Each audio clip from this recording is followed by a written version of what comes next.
बंगाल मैंने जब पहले बार आया तो मुझे पता चला कि ये जो कम्युनिज्म जो है फैला हुआ है, और कम्युनिज्म का जो सोच है वो एक नास्तिक सोच है, मतलब कोई ईश्वर नहीं है। और इसके साथ बहुत सारे लोगों के साथ मेरा बातचीत हुआ, और लोगों को मुझे बताना पड़ा कि क्यों एक परमेश्वर है, क्यों एक ईश्वर है, और ईश्वर अच्छा है। ये सारी चीज़ें को मुझे सीखना पड़ा। और इन ऐसे इस प्रकार से लोगों को प्रभु परमेश्वर के बारे में कैसे बताएंगे, ये बड़ा प्रश्न था। और ये एक चीज़ मैंने रवि ज़करयास का संदेश से मैंने सुना कि वो रवि ज़करयास इस प्रकार से बोल रहा था कि अगर परमेश्वर नहीं है तो आदमी भगवान बन जाता है, तो जैसा वो चाहता है वैसा वो करने लगता है। और भजन संहिता 14 का 1 में वहाँ पर परमेश्वर का वचन कहता है, जो मूर्ख है, निर्बुद्धि व्यक्ति जो है, वो ही कहता है कि परमेश्वर नहीं है।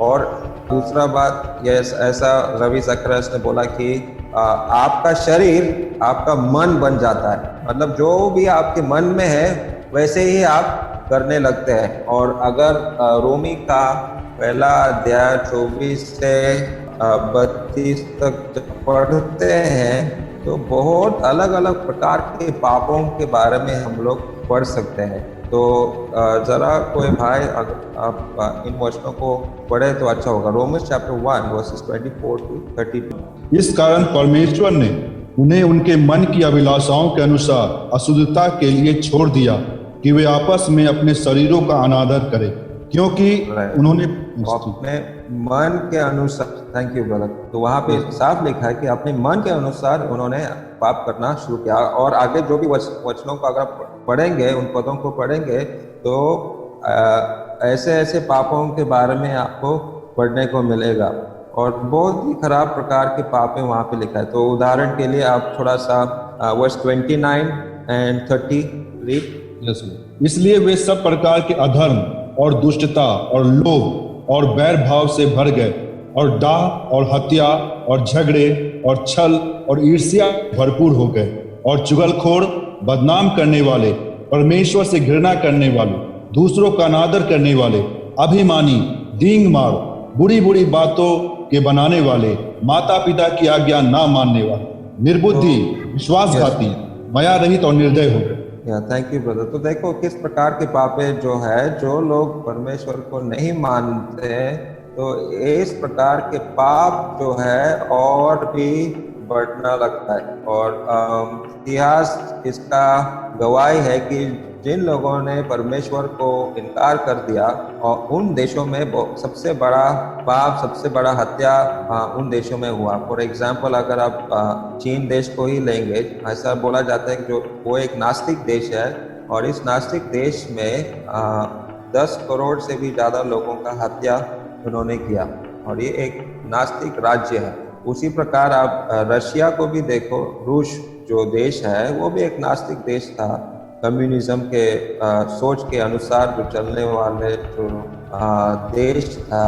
और उन्होंने भी लाखों लाखों लोगों को खून कर दिया, हत्या कर दिया। तो यही चीज़ हम देखते हैं, जो लोग परमेश्वर को इनकार करते हैं बहुत ही खराब पापों में गिर जाते हैं ये लोग। और समय जो है अनंत काल बन जाता है, कोई समय है ही नहीं है। जो अभी हम लोग देखते हैं वही सब कुछ है हमारे लिए, और इस जीवन के लिए, इस समय के लिए हम लोग जीवन बिताएंगे। इस प्रकार का जीवन हम लोग देखते हैं। इसलिए बहुत लोग पार्टी में बहुत ही मस्त हो जाते हैं, दारू के नशे में चला जाते हैं, क्योंकि यही जीवन है। इसी समय में हम लोग खुश रहेंगे, क्योंकि कल क्या होने वाला पता नहीं। इसलिए आज का समय, अभी का समय, यही हमारे लिए सब कुछ है, और इस समय में ही सब कुछ खुशी हम लोगों को पाना है। इस प्रकार का जीवन हम लोगों को जीना पड़ता है। और कोई जिम्मेदारी या कोई हिसाब किताब किसी को नहीं देना चाहिए। देयर इज नो अकाउंटेबिलिटी, मतलब कौन है, कौन देखने वाला कौन है? परमेश्वर तो है ही नहीं। तो जैसा मैं चाहता हूँ वैसा मैं जीवन जीऊंगा। तो इस प्रकार का हम लोग अपने आंखों के सामने हम लोग देख सकते हैं, और जीवन जो है व्यर्थ बन जाता है। तो वो हम Ecclesiastes chapter 1 verse 2 में you can read that. Ecclesiastes 1 verse। सवोपदेशक उसका उपदेशक का यह वचन व्यर्थ ही व्यर्थ, व्यर्थ ही व्यर्थ, सब कुछ व्यर्थ है। हाँ, तो यहाँ पर हम लोग सुलेमान राजा जो है उसने ऐसा लिखा है, अगर कोई परमेश्वर नहीं है तो जीवन जो है व्यर्थ है। और इसी प्रकार का हम लोग जो नास्तिक लोग जो है बिल्कुल इसी प्रकार से वो लोग बोलते हैं, जीने का क्या मतलब है, जीना के बाद, मरने के बाद कुछ है ही नहीं है, इसलिए जी व्यर्थ है। और हाँ, मैंने कुछ रिसर्च भी इस विषय में किया था कि नास्तिक लोगों में सबसे बड़ा सुसाइड का रेट है। और अगर आप जापान को लेंगे, जापान एक नास्तिक देश है, सबसे ज़्यादा सुसाइड जापान देश में होता है। वहाँ पे ऐसा लिखा है कि 27% जो मृत्यु होते हैं वहाँ पर वो सुसाइड के कारण होते हैं। और दुख की बात है, जो बंगाल राज्य जो है, वेस्ट बंगाल जो है, यहाँ पे भी पूरे भारत देश में सबसे ज़्यादा सुसाइड रेट है, क्योंकि यहाँ का जो नास्तिक सोच है, कम्युनिज्म का जो सोच है, उसके वजह से सुसाइड का रेट सबसे ज़्यादा है भारत देश में। यहाँ पे बंगाल में कहते हैं कि 14% जो है, जो मृत्यु होते हैं बंगाल में, वो सुसाइड के कारण होते हैं। और जब मैं पहले बार धूपगुड़ी आया तो मुझे ये भी देखने को मिला कि हर गली में एक घर में किसी सुसाइड हुआ है। तो मैं सोचने लगता था कि अरे ये क्यों हो रहा है, यहाँ ऐसा क्या कारण है कि लोग यहाँ पर सुसाइड कर रहा है, क्योंकि यहाँ पर कोई आशा नहीं है, देयर इज नो होप। और इसलिए रोमी 8:24 में वहाँ पर लिखा है कि क्या हमको बचा सकता है, व्हाट कैन सेव अस। तो इस वचन को पढ़ो, रोमन्स चैप्टर 8 वर्स 24। इस आशा के द्वारा हमारा उद्धार हुआ है, परंतु जिस वस्तु की आशा की जाती है जब वह देखने में आए तो फिर आशा कहाँ रही, क्योंकि जिस वस्तु को कोई देख रहा है उसकी आशा क्या करे। राइट, उसका जो पहला लाइन में ऐसा लिखा है कि आशा ने तुमको उद्धार दिया है। और ये बहुत ही बड़ी बात है हमारे लिए कि हम लोग जो है, विश्वासी लोग जो है, क्रिश्चियन लोग जो है, वो ये नास्तिक लोगों को आशा दे सकता है, और खास करके प्रभु यीशु मसीह लोगों को आशा दे सकता है। और ये बहुत ही बड़ा चीज़ है हमारे लिए कि हमारे पास आशा है, ये जीवित आशा हमारे पास है, और ये नास्तिक लोगों के पास नहीं है। तो हम लोग क्या करने का कोशिश करें कि क्यों हम लोग प्रभु यीशु मसीह पर विश्वास करें, क्यों हम लोग एक जीवित परमेश्वर पर विश्वास रखना चाहिए। इन बातों को थोड़ा सा हम लोग देखने का कोशिश करेंगे। और यूहन्ना का 8:32 में, जॉन चैप्टर 8 वर्स 32 में ऐसा लिखा है कि तुम सत्य को जानोगे और सत्य तुम्हें स्वतंत्र करेगा। The truth shall set you free. और सत्य हमारे पास है, और सत्य जो है हम लोग प्रेम से और प्रार्थना से हम लोग ये अपने अविश्वासी दोस्तों को पेश करना चाहिए, क्योंकि वो लोग बिना आशा के हैं, बिना सत्य के हैं। और ये सत्य को हम लोग अपने दोस्तों को, जो प्रभु यीशु मसीह पर विश्वास नहीं किया, वो हम लोगों को दिखाना। एक वीडियो है, लेकिन मैं वीडियो नहीं दिखा सकता यहाँ पर। अभी इस फोटो में जो आपको दिखाई दे रहा है, ये कांचनजंगा पहाड़ है जो यहाँ धूपगुड़ी स्थित है। और जब मैं पहली बार यहाँ धूपगुड़ी में आया, करीबन 3-4 महीने बाद में अपना जो भाड़े का घर था ऊपर हम चले गए, और वहाँ से मैंने ये एक पहाड़ देखा, और ये फोटो मैंने वहाँ निकाला। तो मैंने ये पहली बार मेरे जीवन में इस पहाड़ को देखा। तो मैंने ये फोटो, मेरा जो घर मालिक था उसको मैंने भेजा, और मैंने कहा ये पहाड़ कौन सा है। बोला ऐसा कोई पहाड़ तो है ही नहीं, मैंने कभी देखा ही नहीं। और जो मेरा घर मालिक धूपगुड़ी में ही जन्म लिया, धूपगुड़ी में ही बड़ा हुआ, धूपगुड़ी में ही व्यवसाय करता है, उसने कभी इस पहाड़ को देखा ही नहीं। और मैं कह रहा है अरे ये तो बहुत ही सुंदर है, इतना अच्छा है। और सुबह का 5 बजे मैंने ये फोटो निकाला था, और मेरा घर मालिक ने कभी पहाड़ देखा ही नहीं है। फिर मैंने थोड़ा सा छानबीन किया कि भाई ये पहाड़ कौन सा है, तो किसी ने बताया ये कांचनजंगा पहाड़ है। कांचनजंगा पहाड़ जो है हमारा भारत देश का सबसे ऊंचा पहाड़ है, क्योंकि माउंट एवरेस्ट पहाड़ जो है वो नेपाल में है और भारत देश में नहीं है। लेकिन कांचनजंगा जो है ये भारत देश में है, और ये माउंट एवरेस्ट पहाड़ से भी थोड़ा सा कम हाइट में है। और ये भी 8,000 मीटर के ऊपर का एक पहाड़ है और दुनिया का 3 नंबर पे ये पहाड़ आता है।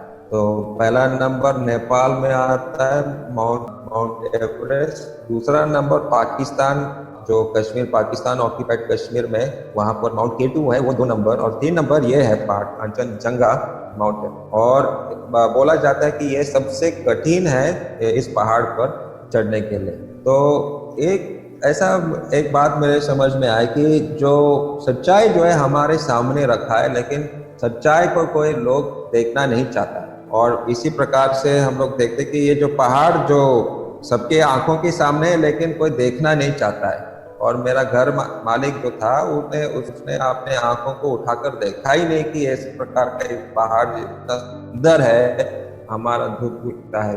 तो हमारा कोशिश है कि सच्चाई जो है और परमेश्वर के सच्चाई के बारे में हम लोगों को हम बता सकते हैं। और ऐसे मैंने यहाँ पर कुछ उदाहरण, कुछ लोगों के नामों को यहाँ पे रखा। सुंदर सिंह, उसने वो एक फिल्म भी बनाया, उसके जीवन के बारे में आप जानते हैं, साधु सुंदर सिंह के बारे में, फुटप्रिंट्स ओवर द माउंटेन्स। और उसका जीवन के बारे में आप देख सकते हैं कि वो सच्चाई का खोज में था और सच्चाई कैसा उन्होंने मिला। फिर नबील कुरैशी का जो किताब शायद आप लोगों ने पढ़ा होगा, सीकिंग अल्लाह फाइंडिंग जीसस। नबील कुरैशी और डेविड वुड, ये दोनों के साथ बहस होता था, डिबेट होता था। और वहाँ नबील कुरैशी को पता चला कि जो बाइबल में जो कुछ भी लिखा है वो सच है। और फिर ली स्ट्रोवेल का नाम भी आपने शायद सुना है, तो उन्होंने एक किताब लिखा द केस फॉर क्राइस्ट, और इस किताब के ऊपर एक फिल्म भी बनाया है। फिल्म आप वो देख सकते हैं कि कैसे ये एक रिपोर्टर था और ये भी नास्तिक था, लेकिन सच्चाई के खोज में जब निकला तो उसको पता चला कि प्रभु यीशु मसीह के बारे में जो कुछ भी लिखा वो सच है। फिर ये फिल्म भी शायद आप लोगों ने देखा होगा, धर्म प्रकाश शर्मा जो राजस्थान के हैं, और खोज नाम का एक फिल्म बना था, वो भी सच्चाई के खोज में था और सच्चाई उसको मिला। और वो फिल्म आप देखो, अगर आप देखा नहीं कभी, बहुत ही अच्छा फिल्म है। और कैसा धर्म प्रकाश शर्मा को सच्चाई मिला। फिर रिसेंटली मैंने ये ह्यू रॉस नाम का एक साइंटिस्ट है, और ये कनाडा से है, और ये एस्ट्रोफिजिसिस्ट है, मतलब एक साइंटिस्ट है, वैज्ञानिक है। और उन्होंने भी ये कैसा सच्चाई का खोज मिला। तो जो सच्चाई का खोज में निकलता है, सच्चाई उनको मिल जाता है। और सच्चाई जो है आदमी को, इंसान को आज़ाद करता है, ऐसा वो जॉन चैप्टर 8:30 पे लिखा है। और ये सच्चाई को अगर हम खोजेंगे तो कहाँ हम खोज सकते हैं? सच्चाई कहाँ पर छिपा हुआ है? एक है रोमी 2:15 में हम लोगों को मिलता है, it is in your conscience. So what is the word conscience in Hindi, brother Vikas? Chapter 2:15, Romans chapter 2:15, Vivek. Okay, तो वहाँ पर हम लोग देख सकते हैं कि जो परमेश्वर ने एक विवेक दिया हम लोगों को, और ये विवेक जो है एक परमेश्वर का कानून की तरह है हमारे हृदय में। लेकिन ये कॉन्शियंस जो है कभी कभी ये भ्रष्ट हो जाता है, बहुत सारे कारणों की वजह से। हमारे घर का जो संस्कृति है, शायद उसकी वजह से ये कॉन्शियंस विवेक जो है भ्रष्ट हो सकता है।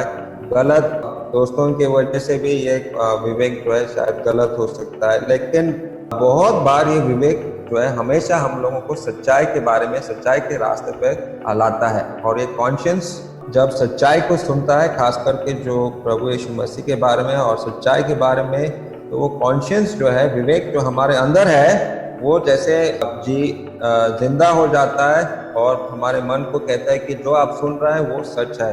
तो विवेक जो है हम लोगों को सच्चाई के बारे में बता सकता है। दूसरा चीज है nature. what would you say? What would you call nature? प्रकृति। ओके, सो प्रकृति भी ये परमेश्वर का महिमा दिखाता है। वो ये जाना पहचाना सा वचन है, भजन संहिता 19:1, Psalm 90:1, रोमन्स चैप्टर 1:20 में भी वहाँ पर लिखा है कि प्रकृति के बारे में, वो प्रकृति जो परमेश्वर का महिमा दिखाता है। फिर इस्राएल देश को जरा देखो, परमेश्वर ने इस्राएल देश को रखा पूरे दुनिया के लिए एक ज्योति की तरह जलने के लिए। हालांकि इस्राएल देश आज के ज़माने में 90% नास्तिक है, और जितने भी एक्चुअली कम्युनिज्म जो है वो भी कार्ल मार्क्स जो एक यहूदी था, उन्होंने ये नास्तिक धर्म और कम्युनिज्म जो है इन्होंने फैलाया। और दुख की बात है कि आज की तारीख में इस्राएल जो है परमेश्वर प्रभु यीशु मसीह को नकारा, लेकिन इस्राएल के बदले परमेश्वर ने मंडली को मतलब चर्च को उन्होंने रखा। और हम लोग भविष्यवाणियों को भी देख सकते हैं, बहुत सारे भविष्यवाणी है बाइबल में, खासकर के आइज़ाया 53 जो है ये प्रभु यीशु मसीह के बारे में लिखा गया करीबन 700 साल पहले, 700 years before Jesus Christ। और ऐसा मैंने एक कहानी सुना कि एक प्रचारक एक नास्तिक आदमी को यशाया का 53 अध्याय को पढ़ने को बोला, और उन्होंने ये आइज़ाया 53 को पढ़ने के बाद वो प्रचारक ने उसको पूछा, आपने किसके बारे में पढ़ा? वो बोलता है, मैंने यीशु मसीह के बारे में पढ़ा। तो प्रचारक ने बोला, आपको पता है कि ये जो आपने पढ़ा यीशु मसीह से 700 साल पहले लिखा गया था? बोला, मुझे पता नहीं था। तो इस प्रकार से वो नास्तिक आदमी ने प्रभु पर विश्वास किया, क्योंकि ये भविष्यवाणी सच है। और जो कुछ भी भविष्यवाणी किया गया था प्रभु यीशु के बारे में, कैसे वो हमारे पापों के लिए मरेगा और हमारे जो उसके मार खाने से हमको चंगाई मिलेगा, ये सारी चीज़ें 53 अध्याय में लिखा है। और इस कारण बोल सकते कि ये जो बाइबल में जो कुछ लिखा है वो सच है।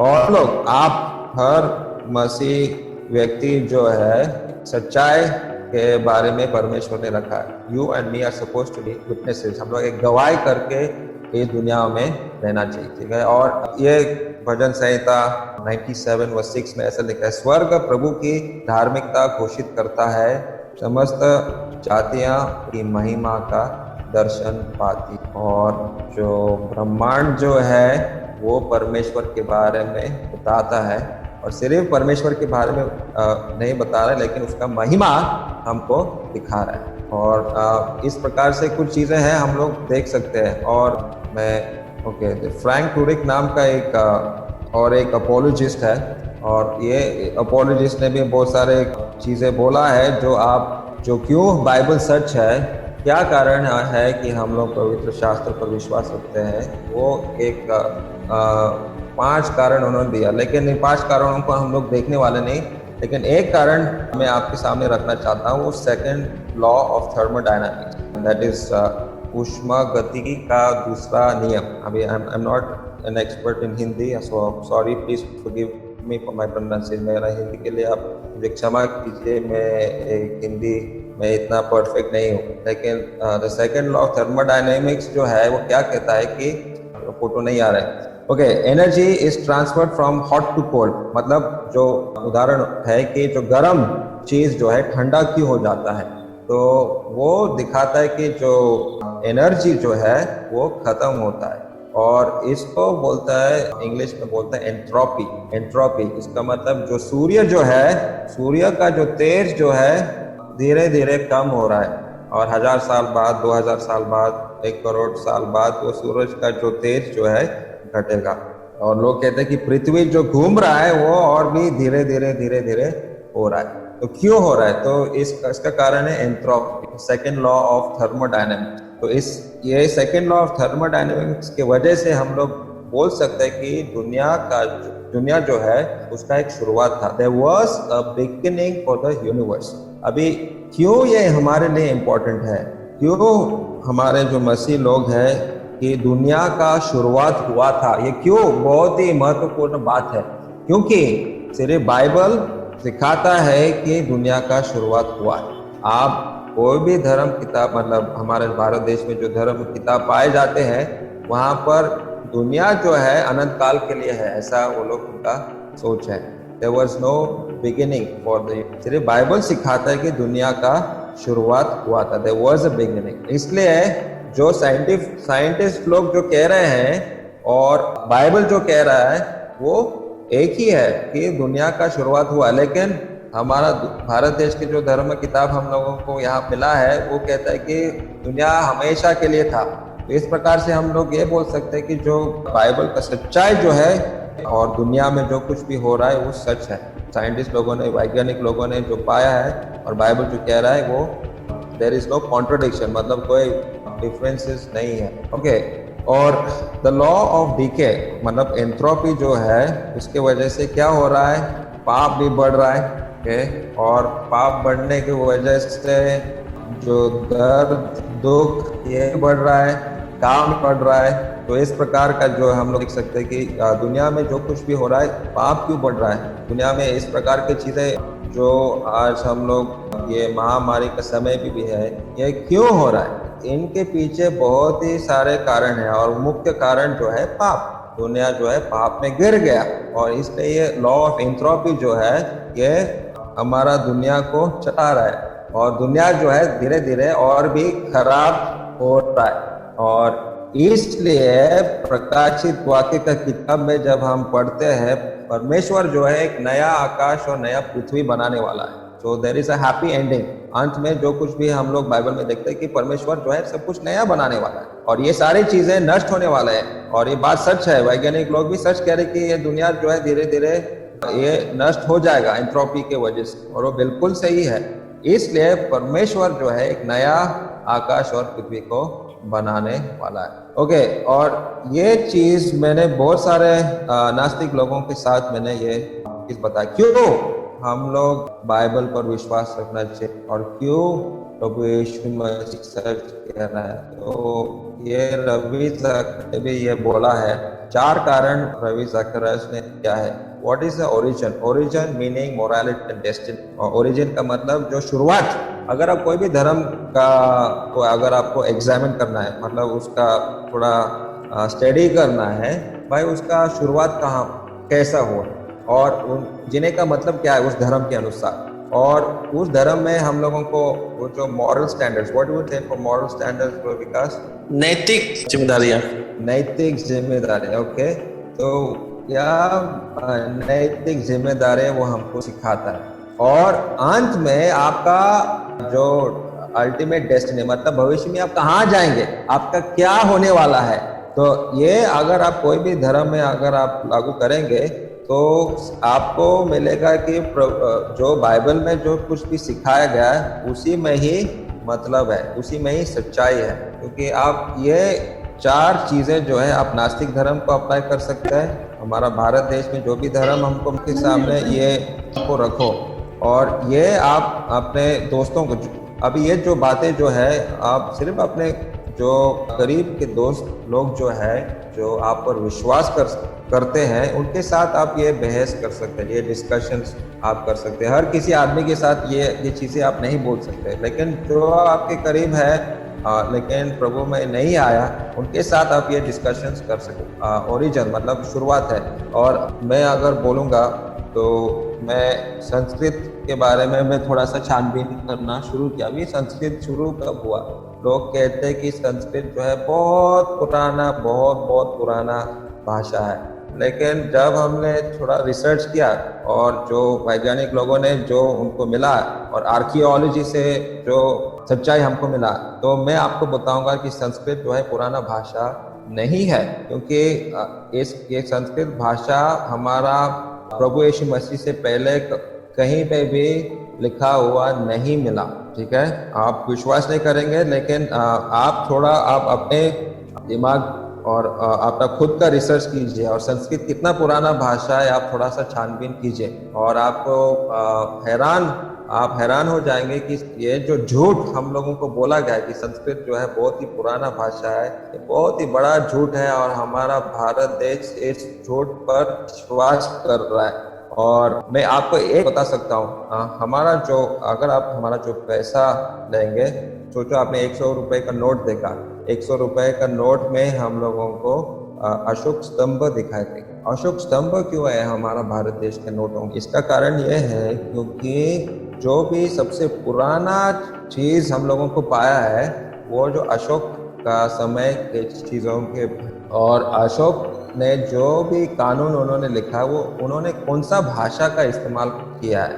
अशोका ने पाली भाषा, ग्रीक भाषा और अरामिक भाषा, ये 3 भाषाओं का इस्तेमाल किया। जो भारत देश में जो भाषा जो चलता था वो पाली भाषा था। और आरामिक भाषा जो है ये प्रभु यीशु मसीह का भाषा है, जो प्रभु यीशु मसीह का जो मातृभाषा था, this mother tongue was Aramaic. और हाँ, यहूदी लोग उस समय में हिब्रू भाषा जो है वो पढ़ते थे, लेकिन एक दूसरे के साथ वो आरामिक भाषा में वो लोग बात करते थे। और वो फिल्म अगर आप देखेंगे उसमें द पैशन ऑफ क्राइस्ट, ये जो फिल्म आप अगर आपने देखा है तो उस फिल्म में वो जो भाषा वो लोग बोल वो आरामिक भाषा है, और वही आरामिक भाषा जो है हमारा भारत देश में पाया गया। और तीसरा भाषा जो है ग्रीक भाषा, और ग्रीक भाषा जो है ये हमारा नया नियम का भाषा है। जो नया नियम जो है ग्रीक भाषा में लिखा गया। तो अगर कोई कह रहा है कि हम लोग विदेशी धर्म लेके आ रहे हैं, हम लोग मना कर सकते। ग्रीक भाषा हमारा देश में 2400 साल पहले और 2600 साल पहले आया था। और अशोका ने वो अशोक स्तंभ पे जो भाषा उनको मिला था, आरामिक भाषा जो प्रभु यीशु मसीह का भाषा है, ग्रीक भाषा जो हमारा नया नियम जो लिखा है, और पाली भाषा। तो इस प्रकार से हम लोग देखते कि जो सच्चाई जो है हमारे यहाँ से छिपा हुआ है, और इस सच्चाई को आप लोग जानना बहुत ही जरूरी है। विकास, how much time do I have? Brother, you can take another 5 minutes. Okay, another 5 minutes. तो अभी मैं I'll go straight to one more point. Let me tell you, यहाँ पे कि जो stretching of the heavens, मतलब ब्रह्मांड जो है वो एक इलास्टिक की तरह फैल रहा है। It is being stretched, और ये चीजें जो है हमारा बाइबल में लिखा। और ह्यू रॉस करके मैंने एक साइंटिस्ट का नाम मैंने बोला था, ह्यू रॉस ने इसी बात को बहुत सारे नास्तिक लोगों के सामने उन्होंने रखा कि कैसे बाइबल में ये सच्चाई बोला गया था। और 2000 साल पहले आइज़ाया और जोब, ये लोगों ने जो ब्रह्मांड जो है फैल रहा है उनको कैसे पता था। और ये जो बात है ये सिर्फ परमेश्वर जानता है, और इसलिए परमेश्वर ने अपने लोगों को बताया, और इसलिए हमारा बाइबल में है। इसलिए साइंटिफिकली हमारा बाइबल जो है इसमें कोई गलती मिलने वाला। और अंत में मैं सिर्फ प्रभु यीशु मसीह के बारे में मैं कुछ बताना चाहता हूँ। I don't have time to go through all this. एक महाराष्ट्र से एक ब्राह्मण था, नारायण वामन राव तिलक। और नारायण वामन तिलक ये भी सच्चाई की खोज में निकला था, और उन्होंने अपना ही बुद्धि से, अपना कॉन्शियंस और बुद्धि लगाकर उसने बोला कि there is an intelligent creator of the universe, मतलब एक सृष्टिकर्ता है। ठीक है, ये आपने तो इन्होंने कभी बाइबल नहीं पढ़ा, लेकिन आप बुद्धि लगाकर अपना कॉन्शियंस विवेक का इस्तेमाल करके उन्होंने ये बोला कि there is an intelligent creator in the world. जो भी धर्मशास्त्र जो है जो भारत देश में पाया है, ये आदमी का सोच के अनुसार लिखा है, और दूसरा कोई जन्म नहीं। जो पुनर्जन्म जो कहता है यहाँ होता है, ये ब्राह्मण ने बोला कि ऐसा ये सब कुछ गलत है। और अगर कोई परमेश्वर है तो परमेश्वर जो है ये प्रेम होना चाहिए। ये अपना बुद्धि, उसने कोई भी बाइबल नया नियम उसने नहीं पढ़ा, सिर्फ अपने विवेक का इस्तेमाल करके उन्होंने ये चीजें बोला। और मूर्ति पूजा जो है ये बहुत ही खराब चीजें करके ये ब्राह्मण ने अपने दिमाग का इस्तेमाल करके उन्होंने, तो ये नारायण वामन तिलक के दिमाग में था, और इसलिए वो हिंदू रीति रिवाजों को छोड़ दिया, त्याग किया था, और सच्चाई के खोज में। फिर किसी ने उसको बाइबल दिया, और बाइबल पढ़ने के बाद इन सच्चाइयों को उनको पता चला कि परमेश्वर जो है वही सृष्टि करता है, और ब्रह्मांड जो है वो परमेश्वर का महिमा के बारे में बताता है। और जीना भी एक ही बार है, उसके बाद दंड है, न्याय है, और ये चीजें हिब्रूज चैप्टर 9 वर्स 27 में हम लोगों को देखने को मिलती। और परमेश्वर प्रेम है, और इस प्रेम से ही हम लोग अपने एक दूसरे को दिखाना है। Love your neighbour, love the Lord your God and love your neighbour. परमेश्वर से प्रेम करो, अपने पड़ोसी से भी आपको प्रेम करना चाहिए। और मूर्ति पूजा के बारे में तो बाइबल शुरू से ही मना किया था, तो ये सच्चाई जो है उसको बाइबल में मिला। और उसके बाद नारायण वामन तिलक जो है प्रभु यीशु मसीह को स्वीकारा और उद्धार मिला। और महाराष्ट्र में मराठी जो के जितने भी मशहूर गाने जो है ये नारायण वामन तिलक ने लिखा, और ये एक सच्चाई आपको मुक्त करता है। और हमारा प्रभु यीशु मसीह ही है मार्ग, सच्चाई और जीवन। और प्रभु यीशु मसीह ने पिता परमेश्वर का प्रेम हमको दिखाया और वो प्रेम उन्होंने उस क्रूस पर हमारे लिए दिखाया। क्रूस पर प्रभु यीशु मसीह आपके लिए, मेरे लिए मर गया, वो गाड़ा गया और 3 दिन बाद वो जिंदा हुआ। और ये प्रभु यीशु मसीह का पुनरुत्थान आज के तारीख में ये सबसे बड़ा सबूत है हमारे लिए और आपके लिए। और क्यों मैं प्रभु यीशु मसीह पर विश्वास करता हूँ कि प्रभु यीशु मसीह मृत्यु पर जय पाए। तो इन्हीं बातों को मैं यहीं पे समाप्त करता हूँ। Thank you very much for